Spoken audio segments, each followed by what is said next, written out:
AP ప్రజలకు ఆందోళన కలిగించే విషయం ఇది. రాష్ట్రంలో 2 నగరాలు కాలుష్య కోరల్లో చిక్కుకుంటున్నట్టుగా తెలుస్తోంది. సాగర నగరం, విశాఖతో పాటు విజయవాడ నగరాలు అత్యంత కలుషిత నగరాల జాబితాలో చేరాయి. ఇప్పటి వరకు కాలుష్యం అనేది మహానగరాలకు మాత్రమే ఉండేది.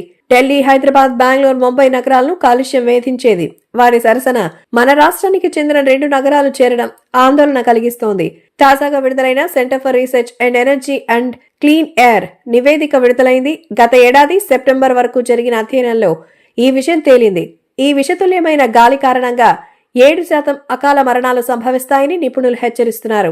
అవశేష ఆంధ్రప్రదేశ్లో విశాఖపట్నంతో పాటు విజయవాడ ప్రధాన నగరాలుగా ఉన్నాయి. ఇందులో విశాఖపట్నానికి పర్యాటకంగా మంచి పేరుంది. ప్రశాంత వాతావరణానికి నెలవు అని అందరూ భావిస్తారు. కానీ అటువంటి నగరంలో వాయు కాలుష్య తీవ్రత అధికంగా ఉన్నట్టుగా తెలుస్తుండడం ఆందోళన కలిగిస్తోంది. అటు విజయవాడలో సైతం అదే పరిస్థితిలో ఉండడం భయం కొలుపుతోంది. సెప్టెంబర్లో దేశంలో అత్యంత కలుషిత నగరాల జాబితాలో ఈ 2 నగరాలు చేరాయి. మరోవైపు ఏపీ వ్యాప్తంగా 26 నగరాలు, పట్టణాలు ఈ జాబితాలో చేరడం విశేషం. జాతీయ వాయు నాణ్యత ప్రమాణాలను అందుకోవడంలో ఏపీలోని 13 పట్టణాలు విఫలమైనట్టుగా జాతీయ కాలుష్య మండలి చెప్తోంది. ఈ జాబితాలో విశాఖ, విజయవాడ, గుంటూరు, కర్నూలు, నెల్లూరు, అనంతపురం, చిత్తూరు, ఏలూరు, కడప, ఒంగోలు, రాజమహేంద్రవరం, విజయనగరం, శ్రీకాకుళం ఉన్నట్టుగా పేర్కొన్నారు. 2026 నాటికి 131 నగరాలు, పట్టణాల్లో సూక్ష్మ ధూళీకణాల సాంద్రతను 40% తగ్గించాలన్న లక్ష్యంతో కేంద్రం జాతీయ వాయు శుద్ధి కార్యక్రమాన్ని చేపట్టింది. అయినా సరే ఏపీలో నగరాలు, పట్టణాలు ఈ విషయంలో పురోగతి సాధించలేకపోయాయి. అంతకు మించి కాలుష్యం దిగజారుతుండడం ఆందోళన కలిగిస్తోంది. ప్రపంచ ఆరోగ్య సంస్థ ప్రమాణాల ప్రకారం ఘనపు మీటర్ గాలిలో అతి సూక్ష్మ ధూళికణాల సాంద్రత 5 మైక్రోగ్రాములకు మించకూడదు. కానీ మన రాష్ట్రంలో 30 నుంచి 45 మైక్రోగ్రాముల మధ్య ఉండడం చూస్తుంటే పరిస్థితి ఏ స్థాయిలో ఉందో అర్థమవుతోంది.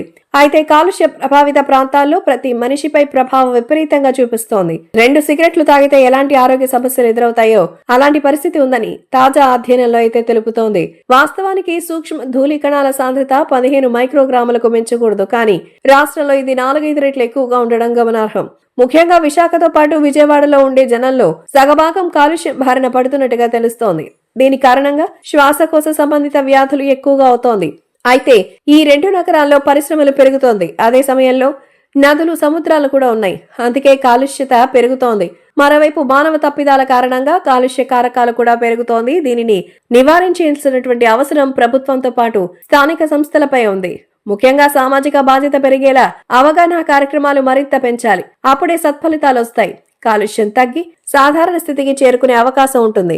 మరి ప్రభుత్వాలు ఎలాంటి నిర్ణయాలు తీసుకుంటాయో చూడాలి.